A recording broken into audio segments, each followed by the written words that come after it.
And this is kind of the way we tend to respond to conflict. So find yourself somewhere in this, right?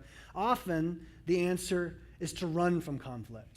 So we either say something like this: well, I won't talk to them, I'll just ignore them, we'll still go to the same church, and we just won't be friends anymore, or we just won't be close anymore, and I'll smile and be polite when I have to be. I don't hate them, I don't want them to go to hell. But we'll just pretend like, I just, like if this is a mob movie, they're dead to me. Like that kind of thing. Like it really is like just this distinguishing, like we used to be close and now we're not.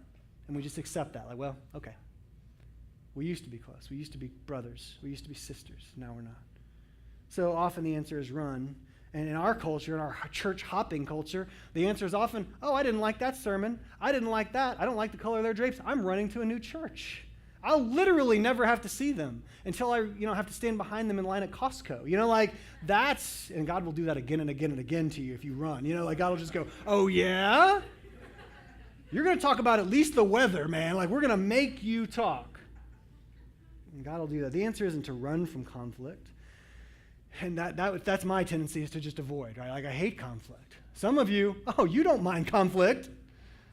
Your sleeves are permanently rolled up. You're permanently flexing. You are ready for a disagreement.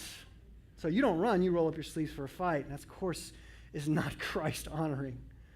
We're to be unified. We're to be the brothers and sisters. We're to be the body of Christ.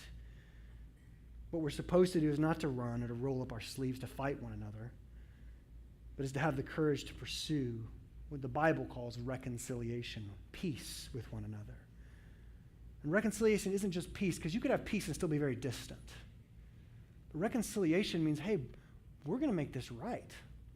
We're not 7, 8, or 9 anymore. We can't say, take it back, it never happened. But I can forgive you like it never happened.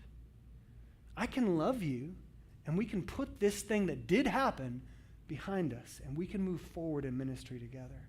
We can minister with the kids, or in our GC, or in some awesome ministry opportunity that you guys have.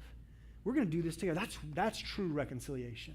It's not we pretend like it didn't happen, but it did happen. We dealt with it, and it no longer bears weight on our relationship. Amen. Just like I did sin 1,000,000 times, Jesus still loved me, forgave me, died for me, and now has put it behind me.